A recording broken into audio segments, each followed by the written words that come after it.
have some disclosures. I do pharmaceutical trials, so the money that I don't personally receive, but it goes to the Lawson Research Institute. It does pay for research assistance, so I have that association with industry. I haven't accepted any honoraria in the last 3 years for any talks that I do. I do own some pharmaceutical stock, Pfizer, because I was an employee as a chemist for Pfizer before I went to medical school. So I'm going to cash it out to pay for my children's university education soon, so then I won't have to say that in disclosure. So Bruce and Susan wanted me to join this and talk about head injuries, social isolation, hearing loss, and diabetes. So I thought I was supposed to talk about all of them.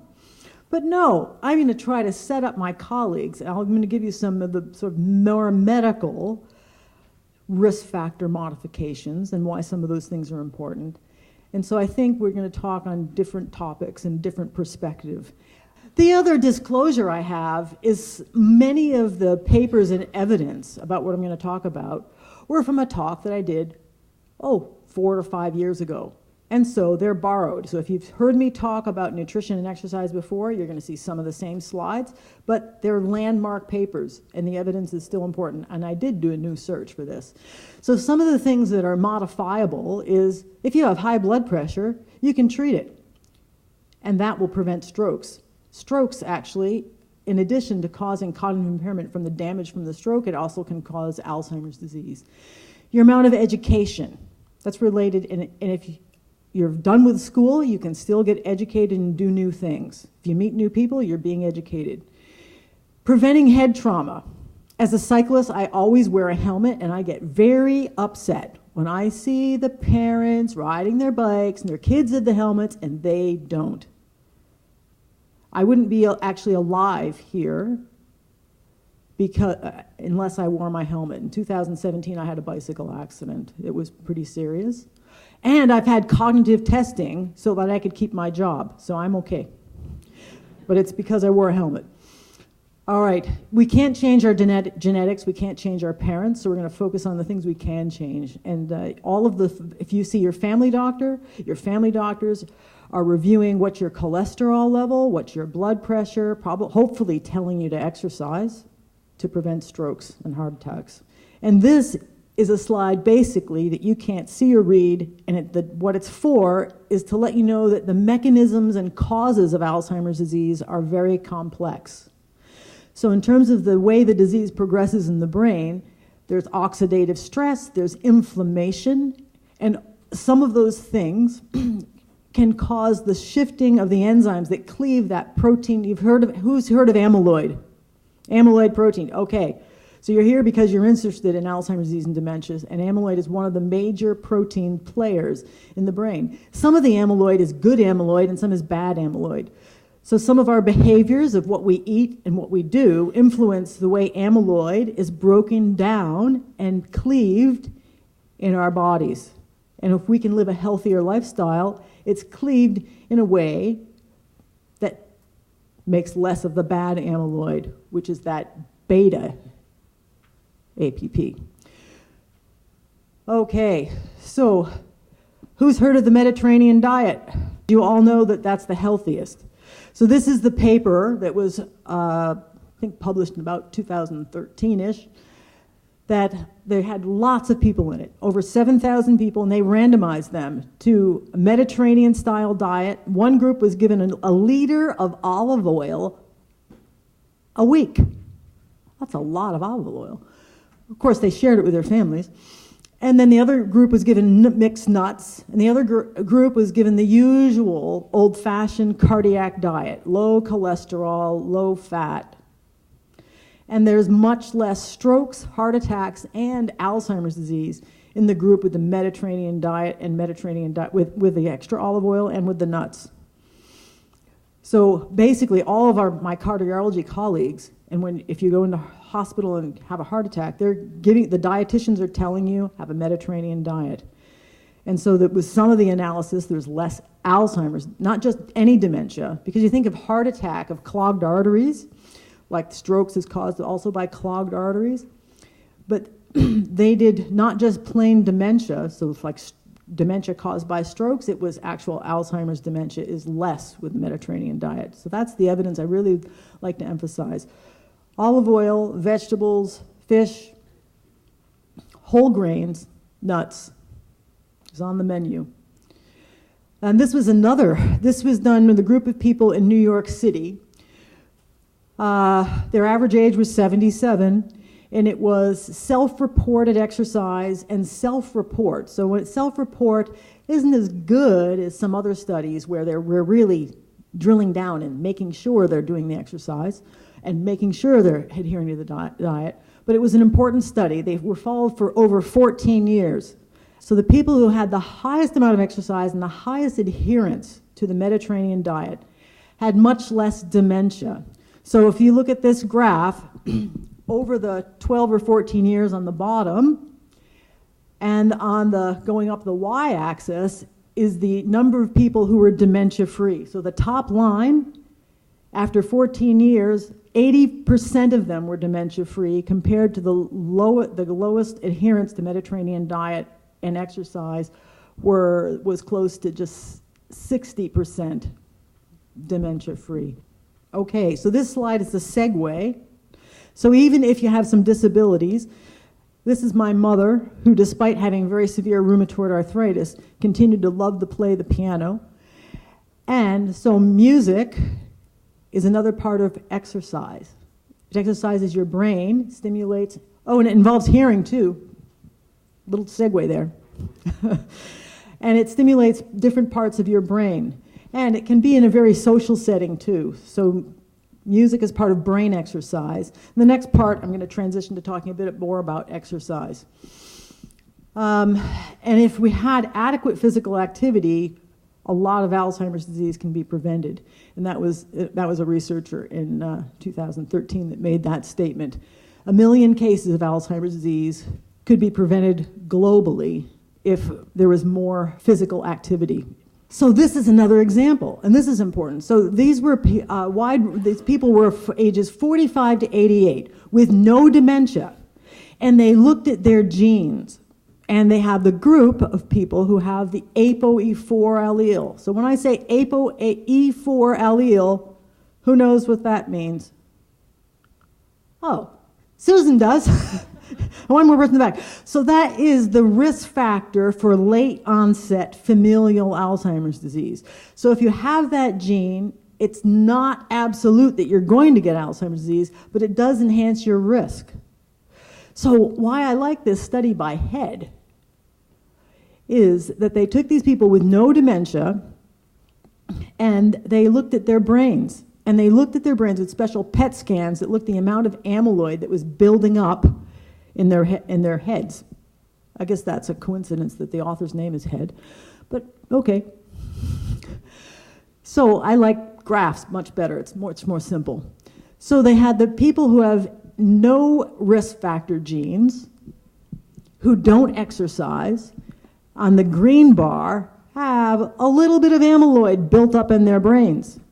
The ones that exercise, that middle yellow, the second one, have a less amyloid in their brains, but they don't have that risk gene.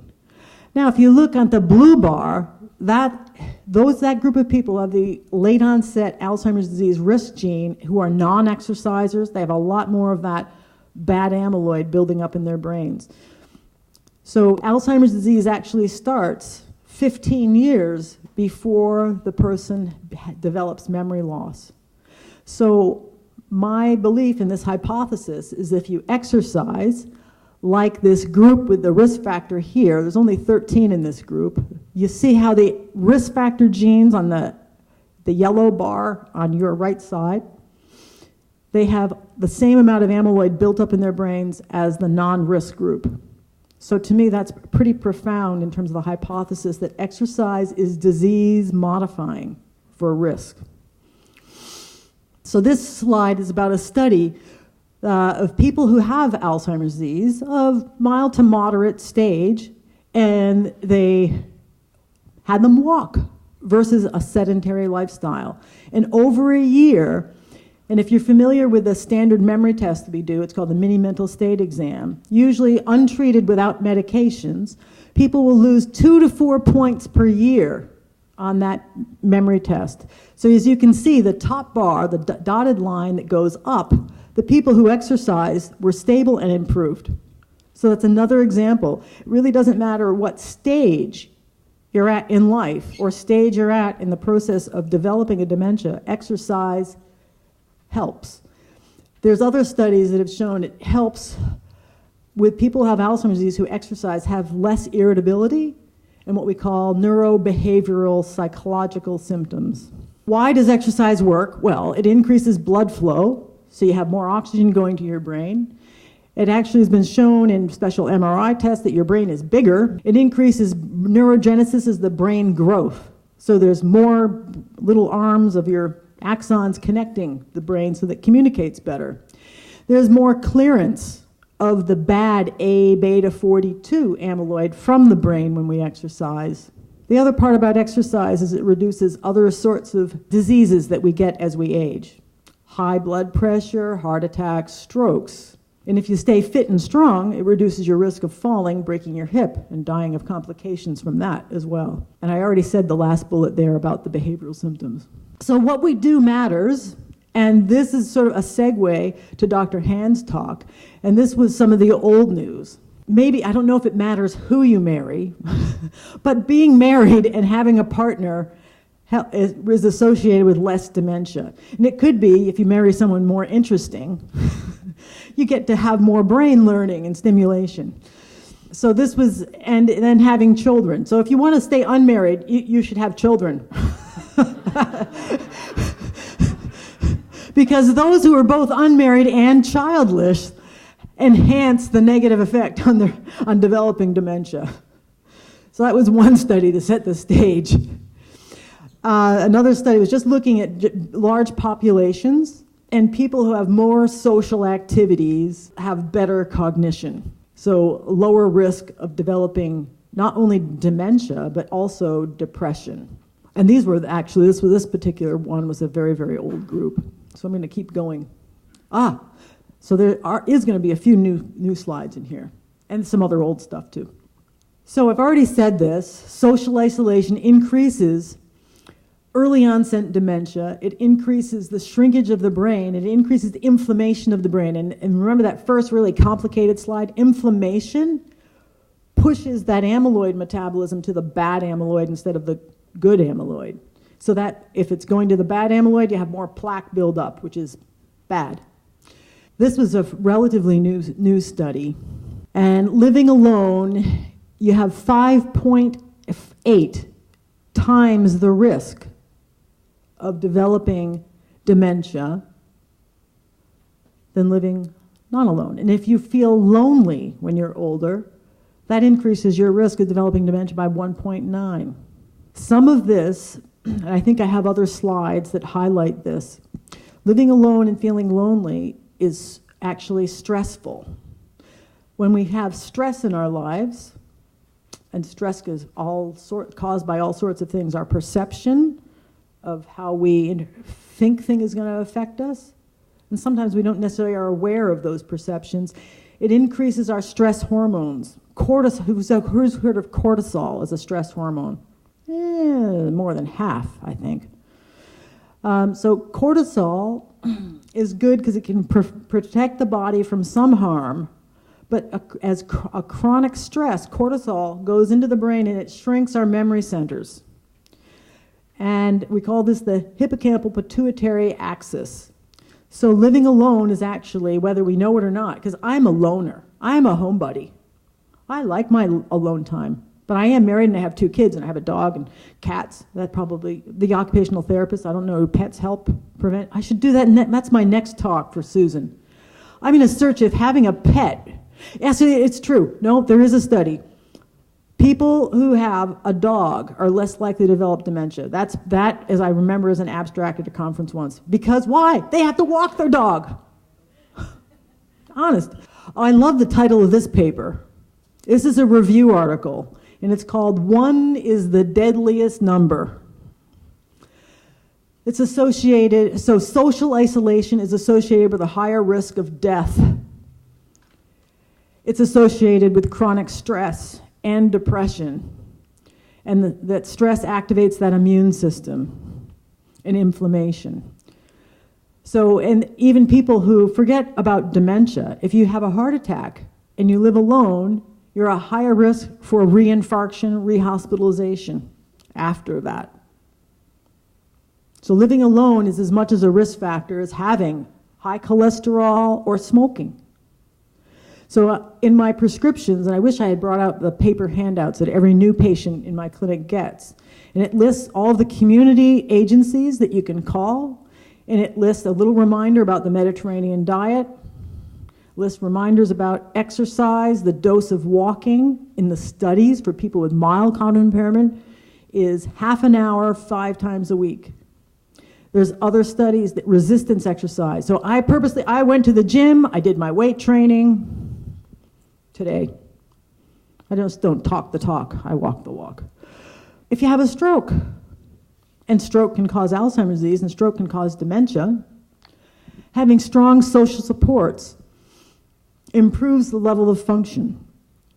Now, one of the things, who's heard of oxytocin, a little brain hormone? Okay, and oxytocin, when I first learned about oxytocin, that's the hormone that makes mothers bond to their newborns. But people who live together, it's the relationship hormone. They have more oxytocin, and oxytocin is good for our brains. It's anti-inflammatory. And that little MP, it looks like a typo, it's an immune cell, a macrophage. So there's less activation of certain immune cells. And you have healthier lining of blood vessels with more oxytocin. So that's part of the biological theory of why living with other people or engaging with other people is healthier than being alone. So in the mouse model, when they have little groups of mice and they make them have strokes and they give them oxytocin, it protects them from the damage of the stroke. The other thing they did is they had mice with no other friends. They were alone in a lonely cage. They did much worse and didn't recover from their stroke as well as the mice who had a buddy and lived with a friend.